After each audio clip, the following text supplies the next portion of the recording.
Hello, everyone. I am honored to be sitting with the volunteers of the month for December, Irene Suttert and Joanna Courtwright. And ladies, it is just an honor to be with you. I was saying to Irene earlier, you guys should really be the volunteers of eternity for Friends or of emeritus or forever. So my first question is, how did you all get involved with Friends of the Minnesota Orchestra?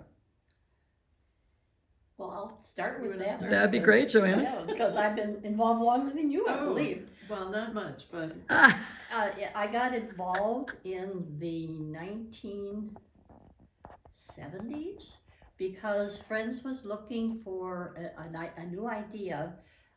They had an idea brought back from a Kansas City convention of concerts for very young children, called kinder concerts actually, and that president at that time said, we ought to be doing that here.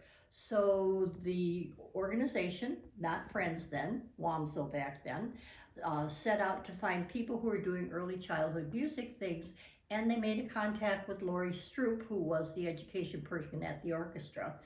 Between Friends, WAMSO, Joanna Courtwright, who was at the early childhood person at McPhail, Lori from the orchestra, and then Greater Minneapolis Data Care Association was the other partner, began conversations about something brand new, concerts for children by this wonderful grown-up orchestra called Minnesota Orchestra. So that was the impetus, and that was the time frame. That was quite a long time ago. Right. So that was what drew me in, was the Fantastic. chance to take my early childhood music skills and now apply them into, wow, children on stage, real musicians. This is really fun, and it's got to have a story. Right. And Irene, how about you? and Joanna was the narrator, I think, for these early concerts. For the first 30 years. For the Wow. yeah, 30 Wow. years. Wow. Wow. Well, I got involved because I was looking for a school for my daughter when she started kindergarten, and WAMSO had a program. I don't know if people know this. It's called Young Audiences, which is with musicians going into the schools, and I would go in and take my daughter, and just thought these programs were great. Now, never mind that my daughter is now a college graduate with a baby and a marriage and a family. So I think this was in the late 80s. So that is also quite a while. Wonderful. And in terms of kinder concerts, I know that you all are guiding and leading the charge for kinder concerts on the road. So would you kind of share a little bit about that experience? I can't remember who came up with the idea first, but we were almost in the same room right from the beginning on that one.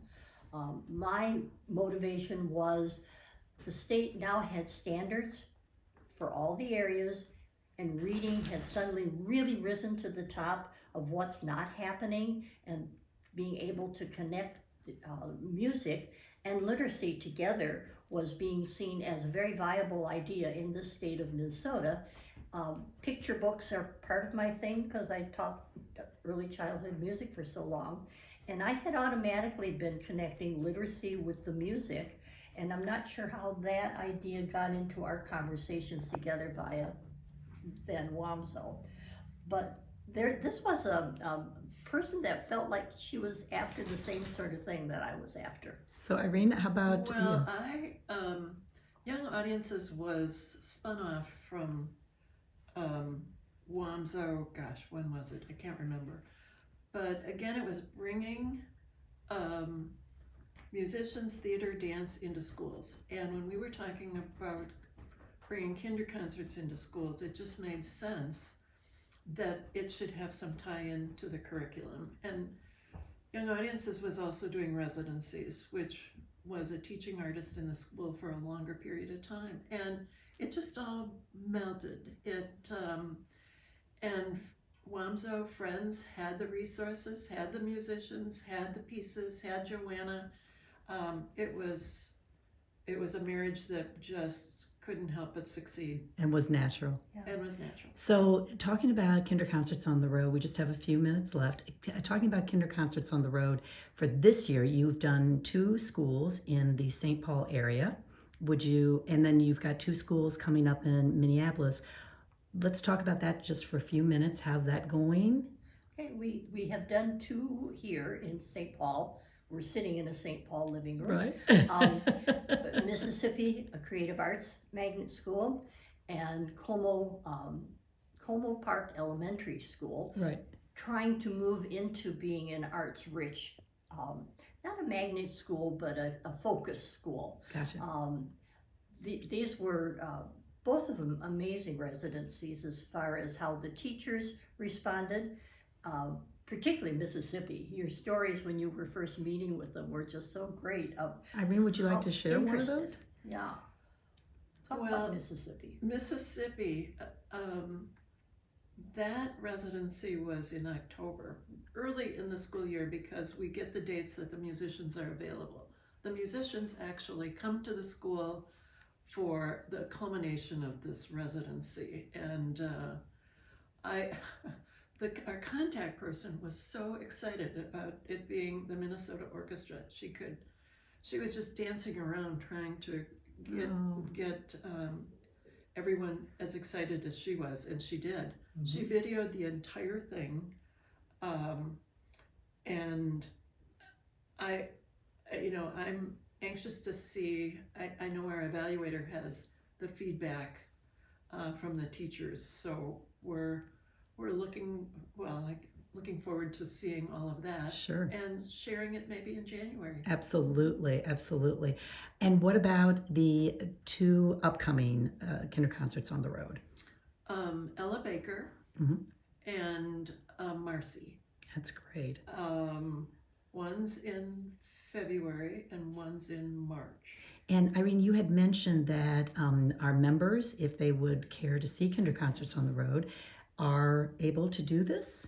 They're able to come to the concert and see the kids who've had 4 or 5 days of classroom education and music with the teaching artist, because we do hire a teaching artist for this. A very skilled teaching artist that maybe you'll hear more about.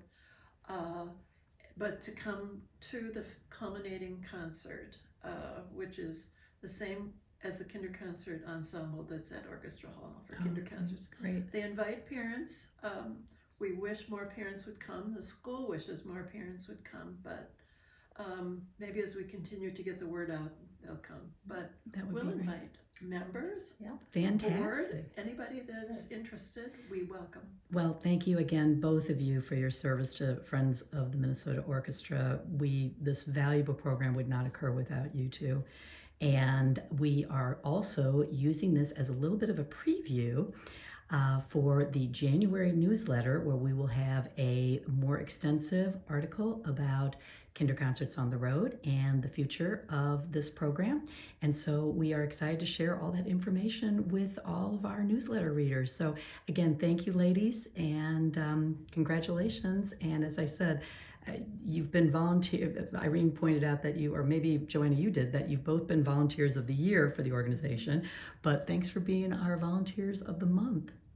Thank you very Really much. appreciate it. Thank you, Leslie. Thank you, guys.